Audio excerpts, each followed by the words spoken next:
While Syria is threatening to retaliate after an Israeli airstrike on its territory, the government has held an emergency meeting in the capital Damascus following the attack on Wednesday. Syria says it has the capacity for a surprise air raid on Israel. So far, there have been two different accounts of the bombing. In Israel's north along the border, citizens are gathering their gas masks to prepare for the worst. That's not unusual, but reports of an airstrike by Israel inside Syria has heightened awareness. A U.S. official told CNN that indeed Israel did strike inside Syria. Its aim to knock out a convoy carrying parts of SA-17 missiles, modern surface-to-air missiles capable of shooting down planes at high altitudes.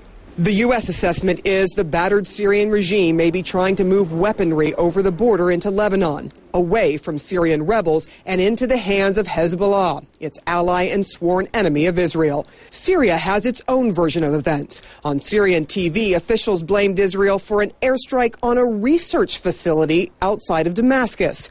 Renan Gisson, who is an advisor to former Prime Minister Ariel Sharon, says the site is well known to the Israelis. This facility is part of, I would say, the whole system that is built in Syria to support the development and the operations of weapons of mass destruction, which include chemical weapons, long-range missiles, and Syria has been developing this in order to achieve strategic parity, if you want, or strategic balance vis-a-vis Israel. However, U.S. sources say Israel has only struck once and targeted a convoy.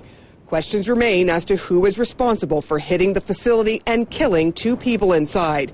Analysts say no matter where the strike was, it is a clear message to Syria.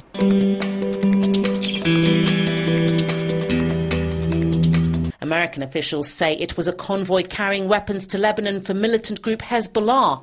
The bombing has drawn criticism from Russia, with the Kremlin calling it unacceptable if it was carried out by Israeli defense forces. So we made a very careful conclusion that if the information is confirmed, then this is, of course, a serious breach of the basic norms of international law.